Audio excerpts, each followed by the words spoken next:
Hi.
Hi.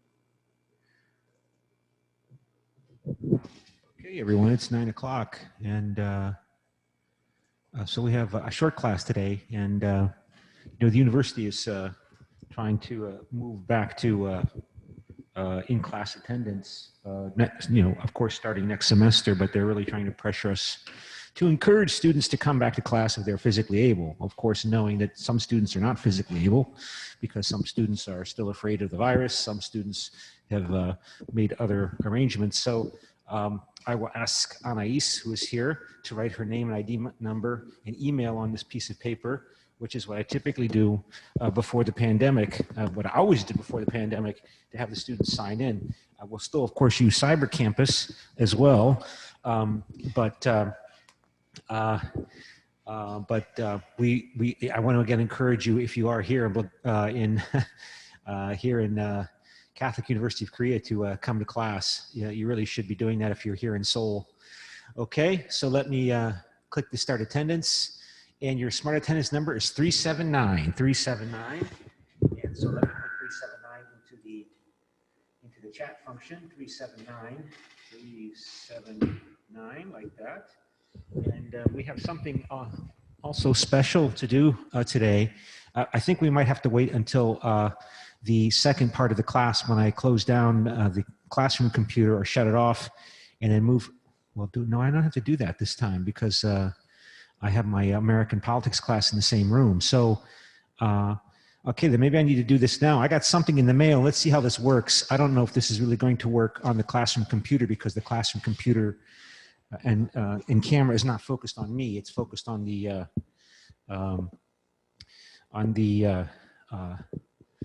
screen. Unless I move over here. Hi. Okay, so I was going to show. I need Gloria's help. This is something I got in the mail on Friday. I don't think you can see that. Can you see that? No, you can't see that. It is the Ambasciata d'Italia. The Embassy of Italy sent me my ballot to vote in a referendum in the Italian elections. And as you know, I have Italian citizenship, dual citizenship. And so I might have to, well, I should probably get this in the mail as soon as possible because I'm kind of nervous about this. But maybe we will do this during the second half of the class if I go to my classroom, if I go to my computer, so I could do the show screen, or at least I have this close-up, so I can use Gloria's translation skills. She can translate me from the Italian into English to explain to me what these ballots are. And so maybe that's what we'll do in the second half of the class. I will open up my laptop so I can show the laptop computer, use the laptop computer camera so that you can, so Gloria can read the ballot and tell me what it's about, okay? So, but at this point, let's move on with the material for this week in the short class. And of course, we have a debate. Hooray! A debate on Friday, and the debate topic is to South Koreans, all members of the European Union will eventually join the Eurozone. And you know, we had to prepare these our syllabus for the course back in, I think, January. I mean, like middle of January, we had to send to the university what would be our syllabus. And I always like to have in the syllabus the debate topic. So I made this the debate topic. And then, of course, at the end of February, what, 24th, Russia invaded Ukraine. And so we're reading here about the Europeanization of national economies in chapter 18 of the book. And again, to re-emphasize an important point that there's been an infinite amount of change since the book was finished in late 2019 on the eve of the pandemic. And then it was sent to the publisher, and then the publisher, you know, it takes several months to get the book published by the publisher. And then it came available in 2020, and I bought it. I got it in 2020. And since then, so much has changed. It's not covered in the book, including on this chapter regarding the impact of the Europeanization of the European economies. So the book is covering, this chapter is covering the Europeanization of the economies of Germany, of France, of Italy, and so on the eve of the pandemic. And as I said more than once, so much has happened since then and is happening right now as we speak.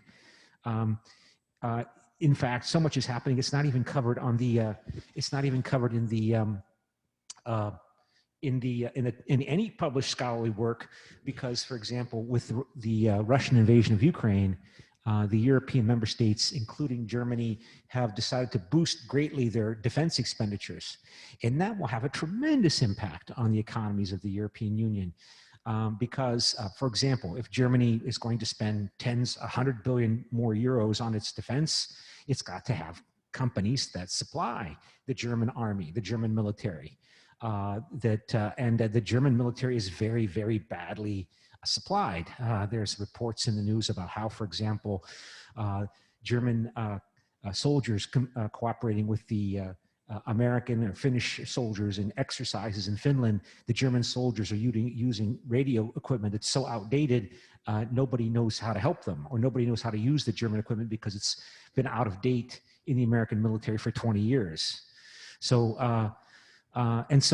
the German government is now going to spend big money to upgrade its military, and also are the other members of the European Union, and they're going to have to engage in practices that do not permit discrimination. So if you're a German company and you want to buy military supplies for the German army, you can't say only German companies can supply the German army. No, any European country under European Union procurement laws has to be able to compete and compete fairly to supply the military of Germany or Italy or France. And these European manufacturing companies are, of course, Europeanized.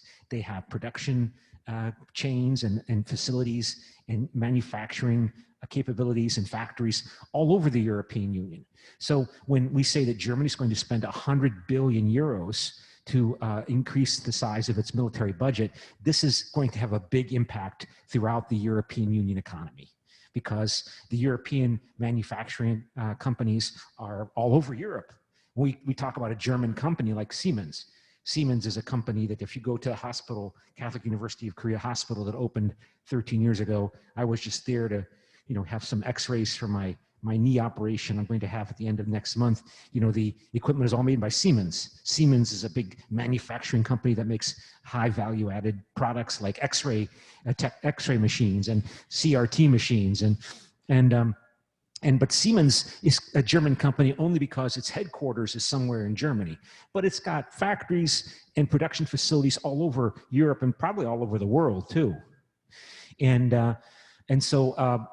But at the same time, to supply the German army, I mean, that's already been decided. For example, all of the NATO forces in the European Union over 40 years ago decided that they would all use the same standard sidearm ammunition regulation sidearm for the soldiers in NATO, made by the Beretta company, I think an Italian arms manufacturer that makes the 9mm pistol that all European NATO members are supposed to use, so to make it easy to supply all of NATO members with the same type of ammunition.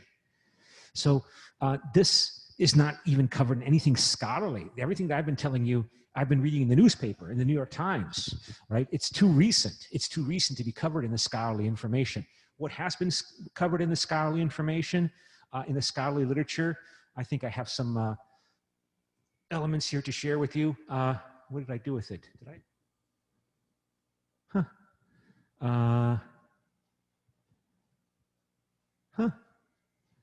I thought I had it here. Well, let me show you what I have.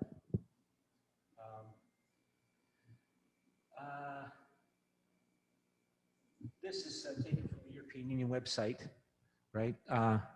The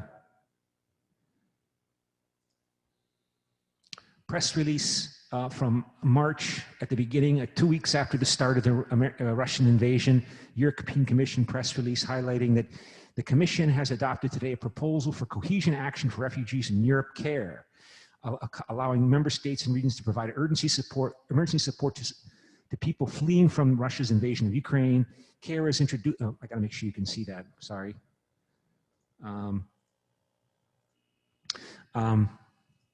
CARE is introducing the necessary flexibility in the 2014-2020 cohesion policy rules to allow a swift reallocation of available funding to such emergency support. On top, the 2022 envelope of 10 billion euros of the recovery assistance for cohesion territories of the European Union REACT EU funds can also be used to address these new demands within the overall aim of post-pandemic recovery. So the cohesion funding that we covered last class in terms of the subnational authorities of the European Union and their strong influence by the cohesion policies and structural funds of the European Union, that is the framework, one of the frameworks that the European Union is using to funnel and channel in big money into giving aid and assistance to the member states to deal with, for example, how to house the, well, now it's what, over 6 or 7 million Ukrainians that have fled Ukraine and gone overwhelmingly to Europe, to Poland, but also to other countries. And it's done within, of course, the framework of the program that was already set up to deal with the pandemic. So it's further developing the pandemic response, COVID-19 pandemic European Union response policies, and adopting and building upon that emergency situation. Again, it's not covered in your book, to respond to the next emergency, which is the Russian invasion of Ukraine, the next crisis. And and this is also being done within the framework, in addition to the 2014 multi-year funding program that the European Union adopts for 6 years at a time to as a framework that establishes the parameters for each yearly budget of the European Union. So, and so it highlights these programs. Let me see if I have another one what is this? This is it, I think. I wanted to highlight this article came out. This is from published by a journal that's published by the American War College in Carlisle, Pennsylvania. So when American military officers have to go get their master's degrees, the American military will send them to, they have a system of American colleges that are under the guidance or direction of the American Defense Department, the US Defense Department. And this is the American War College in Carlisle, Pennsylvania. And this is called, I think it's called parameters. But you know, the names, these are two Europeans who work at this, I think at least one is a European who works at this organization. This came out in 2021 last year, so it doesn't cover the Russian invasion of Ukraine, highlighting, however, what the European Union has done in terms of developing its policies, responses to and in great increase in funding through including borrowing on financial markets, hundreds of billions, many hundreds of billions of euros to respond to the pandemic crisis, to the COVID-19 pandemic. Again, this is all before your textbook was written. Important decisions were taken in 2020. However, first, as early as March 2020, the European Central Bank agreed to fund the 750 billion euro pandemic emergency purchase program, a quantitative easing operation of government bond purchases. Although it kept market worries about debt sustainability in check, this program encountered the wrath of the German Constitutional Court, which demanded a proportionality assessment to ensure it did not legally finance governments or illegally finance, like the Greek government or the Italian government or the Portuguese government, or expose taxpayers to potential losses. But it still passed. Second, on July 21, 2020, member states agreed on a recovery fund composed of 390 billion euros in grants and 360 billion euros in loans to help countries affected by the pandemic. I mean, this is what the point I'm trying to highlight is this Europeanization of the national economies of the member states is tremendously accelerating right now through programs like this. This aid that Brussels would borrow on the market added to the ads is in addition to the 1.74 trillion euro 7-year budget, the multi-annual financial framework, sorry, the 7-year framework. It's called the multi-annual financial framework they adopt every 7 years. So this is in addition to the 1,000 billion or 1 trillion, right, euro 7-year budget. The July agreement was the result of painstaking negotiations, not quite a Hamiltonian moment, but a significant step forward toward a transfer EU. So we've been talking a lot in this class about is the European Union becoming a de facto federal European Union? Is the European Union becoming more and more United States of Europe, like the United States of America, with a federal government? And that's a controversial discussion. What it means by transfer EU is that what does the federal government of the United States does? The federal government of the United States, through its taxation policies, takes money from the richer areas of the United States and transfers it to the poor areas, right? So New York City, Wall Street, is the capital of the world economy and a capital of the American economy, of course. New York and Wall Street pays much more money into the US federal government budget than it receives from the US federal government budget every year. The state of New York, right?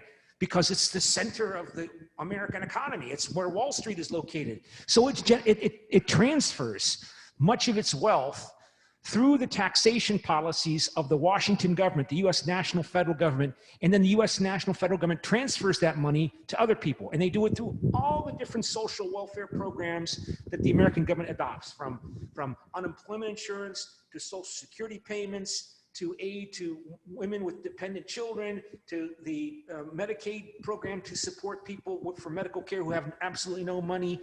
And that transfer involves hundreds of billions of dollars in dollars every year. And most Americans don't care, right? Like, I'm from Ohio. Ohio's not a rich state, but it's a lot more prosperous than Mississippi or Arkansas or Louisiana. But so there's probably more money being taken out of Ohio that is then transferred to poor regions of the United States than Ohio receives. When you add up what Ohio receives and what Ohio delivers through taxes, the Ohio probably pays in. I'm not certain about that, but I know it's true for California, you know, with San Francisco and Los Angeles and New York. But I don't get upset about it. As a citizen of Ohio, I don't go, it's not fair. I'm a hardworking Ohioan, and I don't want my money in the form of taxes being taken from me, the hardworking Ohio person, a Buckeye, that's the slang term for people from Ohio, a Buckeye, given to those lazy Mississippians, those lazy Alabamians, those lazy Arkansanians. I don't. Why? Because my Ohio identity is not important to me. Obviously, if you're a German, if you're a typical German, your German identity probably is much more important to you. And many politicians political demagogues and political entrepreneurs try to win German votes by saying, why are we hardworking Germans giving our money to those lazy corrupt Greeks? That's nationalism. So developing the European Union into a transfer system, that is a major step, if it is indeed happening, that the European Union is becoming a de facto federal system. And of course, it's new, unusual form of system, right? It's not quite a transfer system in the sense that, for example, you don't have, the European Union is still not raising taxes on Germans directly. The European Union still cannot tax Germans to pay taxes from their income tax the way the US federal government, I have to pay taxes in various forms to the US federal government. The European Union can't tax Germans or Italians or Spanish or French directly.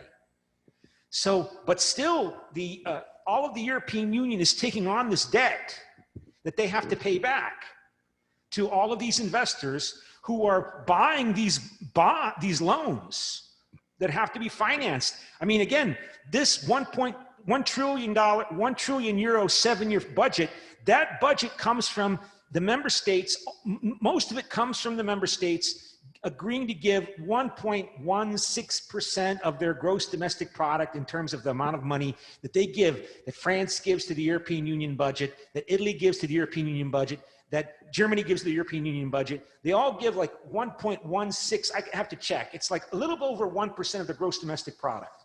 And that's this money here that we're referring to.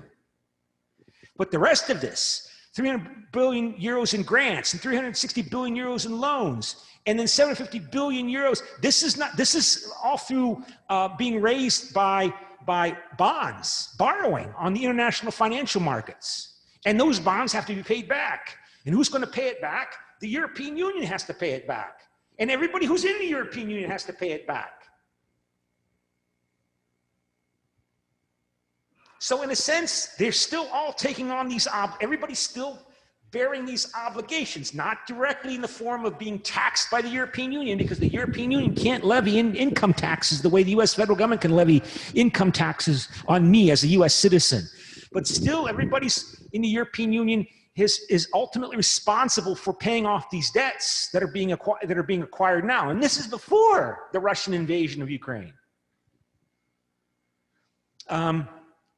The scheme is not a permanent system of fully mutualized debt, but Olaf Scholz, the German finance minister and vice chancellor, and he's now the chancellor after the elections in, what was it, December? He was the German finance minister, was quick to use the American analogy. The American analogy that this is some kind of really important constitutional development of the European Union. And it's not in your book, okay? There was a clear recognition that the survival of Europe was at stake. As French President Emmanuel Macron argued, Europe faced a moment of truth, warning that without solidarity, Europe as a political project would collapse. This is again before the Russian invasion of Ukraine. German Chancellor Angela Merkel decided to act quickly and decisively. Again, I think it's even referenced in your book. I know it's referenced in the book where Angela Merkel said, no, we're not going to do Corona bonds or Euro bonds. We're not going to do that. We're not going to do, oh, no, we're going to do it. But it's not in your book. And she agreed to do this because she stepped down, I think, in December. The EU won't survive without more forceful German leadership. And then it goes on here to talk about the vaccines. Third, it was decided the European Commission would manage a collective procurement program for future vaccines to make sure all Europeans beyond their nationalities would be covered. And so this is the most recent material, scholarly published material I can find to update your book. Everything else, it's too recent. It's not in the publications. You just read about it in the news. So this permanent structured cooperation, that is the big next focus in the development. So what does it say here? Professor Jean-Yves Hain teaches at Sorbonne Nouvelle Paris. So he's a French, and they're publishing in the US Army College in Carlisle, Pennsylvania, journal called Parameters. Again, from Russian perspective, yeah, you know, NATO, European Union, NATO, European Union. And Dr. Cynthia Salom is a researcher at the NATO Defense College in Rome. She covers diplomacy, political violence, and national security. And you know, they publish some good things. I've used some things in that journal, from that journal, and other things I've produced. But okay, so you know, I thought I had this stuff lined up and ready to go. I'm surprised I lost it. Well, anyway, but so that is what's going on in terms of the European Union. So let's open up the Europeanization and national economies chapter. So let's, at least this is good to talk about the history of the Europeanization of the national economies of the European Union. And it says here that in advanced industrial states, globalization has attracted attracted great amounts of attention as being identified as the source of major economic change within the states. And let me make sure that this is indeed being shared. Oh, what's this? Ella. Okay, so Ella is asking, oh, sir, could we talk about the possible food shortage grain problem that American news is talking about because of Ukraine invasion? I saw a news article about it. Yeah, I mean, you know, Ukraine and Russia were responsible together for about 1/4, what I saw in the news, 1/4 of the world wheat exports, grain exports. And so the powers in Europe are scrambling to try to access Ukraine's stockpiles of grain that it can't ship out of through ports, through the Black Sea because of the naval blockade and the war. But the estimates I saw as of yesterday that can only be done over land through the western part of Ukraine into Poland and Slovakia and Hungary.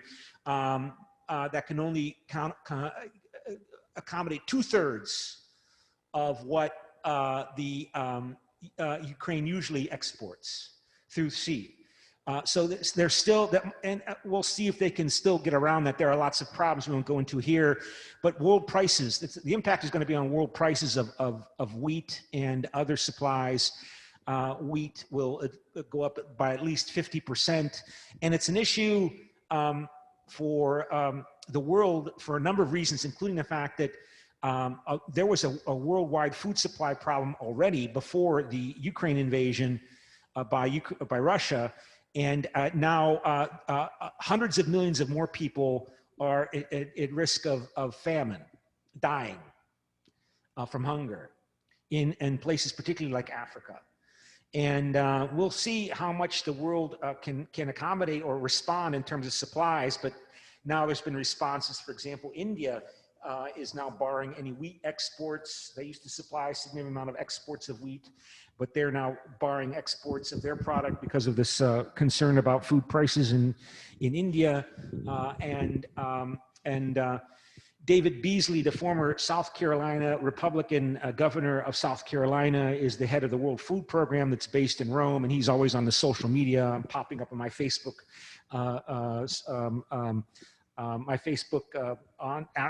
highlighting the danger we're in and the world food crisis that is going to become intensely dangerous. And of course, for Europe, there's a lot of different impacts of that. But of course, again, it's going to increase immigration into Europe from Africa and the Middle East if these people are starving, obviously, and that will increase pressures on immigration into the European Union, and of course that may cause also an intensification of right-wing sentiments within the European Union, right-wing groups. But at the same time, Europe is also mobilizing or coordinating in opposition to Russia. Russia is saying, we will remove our embargo or our blockade of Ukraine if you remove the sanctions, economic sanctions on Russia.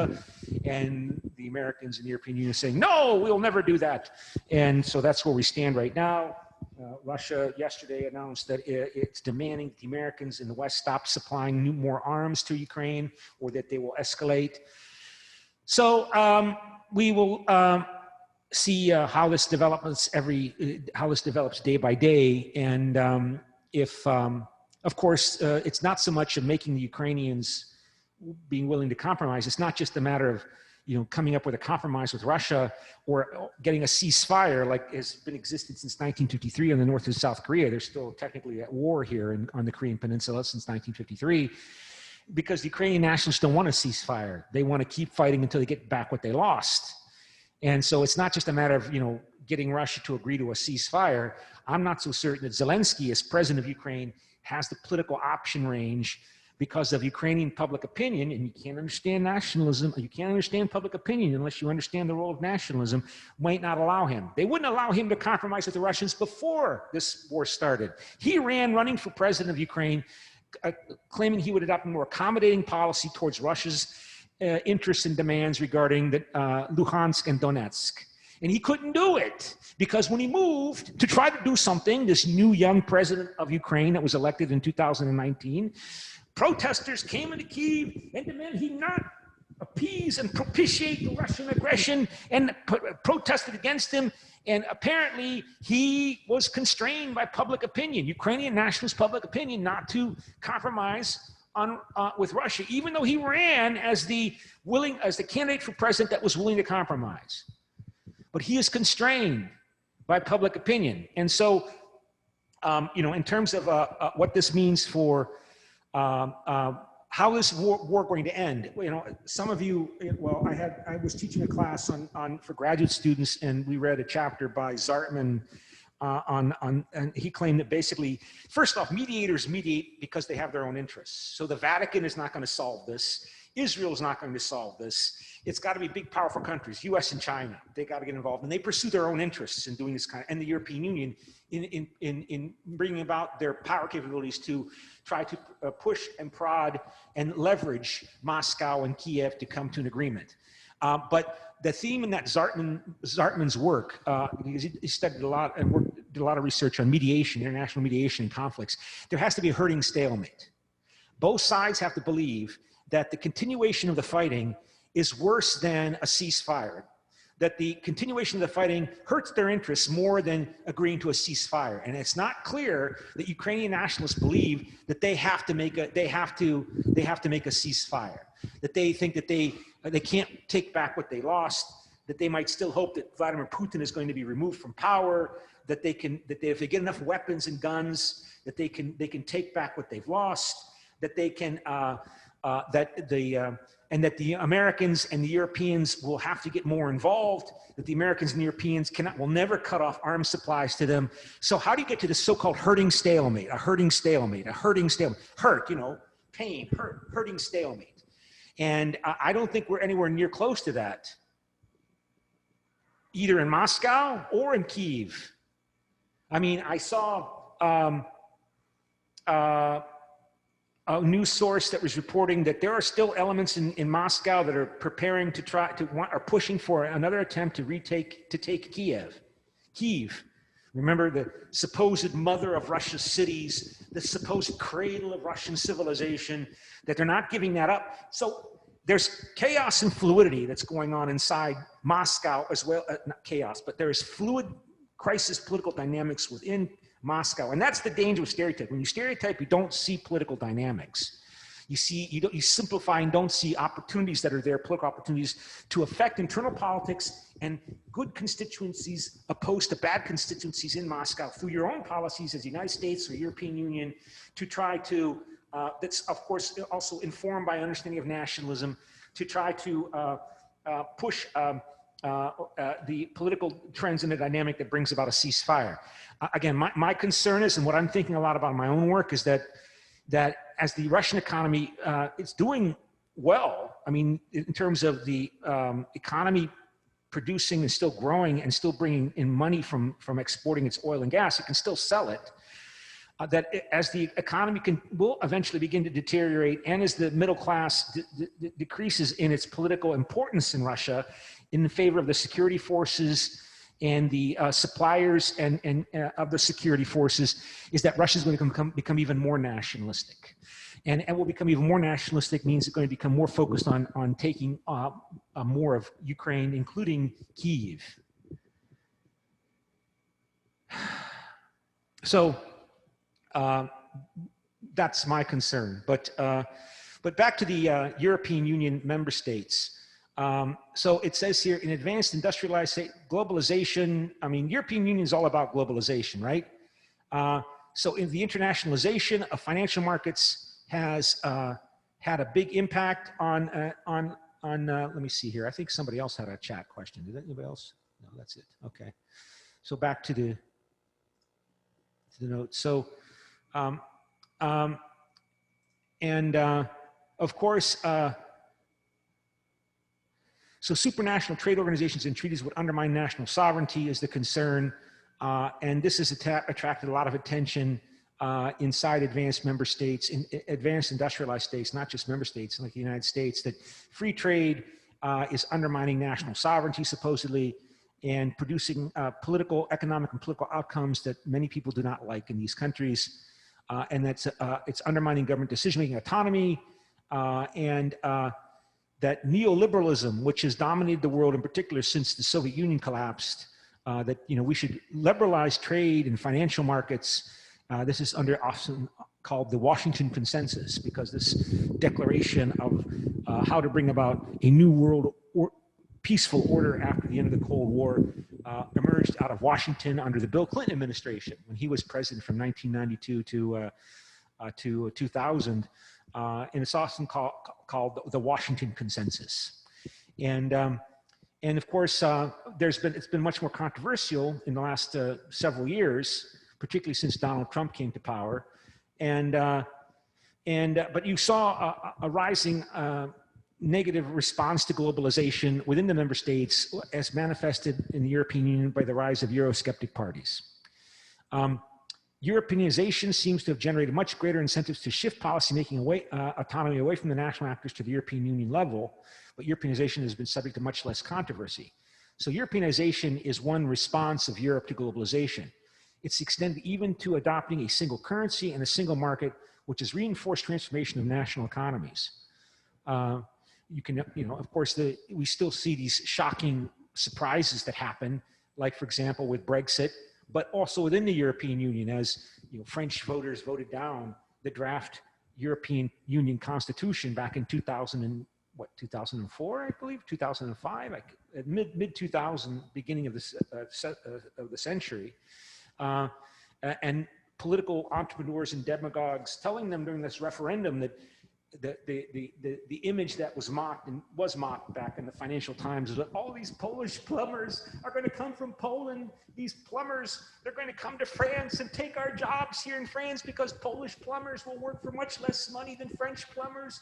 And so the dreaded Polish plumbers. So of course, Europeanization and creating a single market, including free movement of goods, services, capital, and labor, has been a focus of stereotyping and hostility. And blaming the European Union for this tendencies in the form of some body or some organization is something which we see in democracy, in democratic appeals to voters, often using unpleasant, stereotypical, simplified symbols, like it's the European Commission's fault, even though the European Commission, as I told you, is only part of a European Union bureaucracy that's the size of the City of Paris bureaucracy. It's not a big, overwhelming bureaucracy. Europeanization offered as well as a set of ideas for different rationales for change that were for globalization. Europeanization tries to make this a positive term, right? That it serves to legitimate reform in the member states and their economies. It empowers actors seeking reform, and it serves as a convenient scapegoat for politicians shifting blame. Blame the European Commission, blame Brussels. And I'm going to fight Brussels if you re-elect me. I'm not going to let those bureaucrats tell us how to grow our carrots. And, ridiculous claims that the European Union is responsible for micromanaging the economies of the member states. But since the 2008 financial crisis and the Euro sovereign debt crisis in 2010, Europeanization became a much more polarizing concept. The crisis brought about much deeper integration, partly because the leaders of the European Union, their response to the problems of Europeanization and globalization is more Europeanization. Like they can't go back. And again, you certainly have seen that since 2020. With the pandemic, they have really deepened even further integration.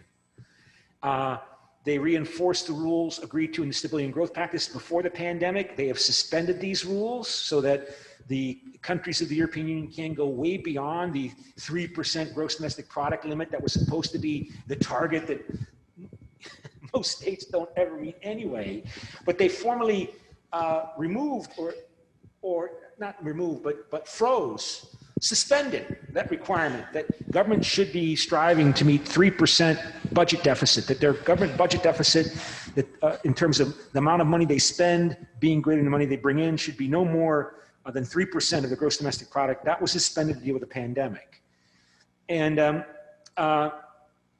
so they've been flexible on this, even as they've gone then forward also with more now Eurobonds and those programs I highlighted at the beginning of the class. Countries agreed to engage in structural reform and austerity along with closer fiscal surveillance as a condition for countries in trouble receiving bailout funds. That's since the financial crisis, right? But the European Commission now, even before, of course, the pandemic, the member states are supposed to submit their draft national budgets to whom? The European Commission to supervise. Right? The European Commission can't punish anybody. The European Commission can't fine anybody. It relies upon the other member states to give it the authority it has. But you have to have somebody has oversight over at least viewing, okay, what's the draft Italian budget for 2013? Oh, yeah, okay, you say, maybe Italy, could you maybe think about fixing this? They argue. So that's been going on since 2010. And that was something new, right? That the European Commission is supposed to review each national member state's government budget every year.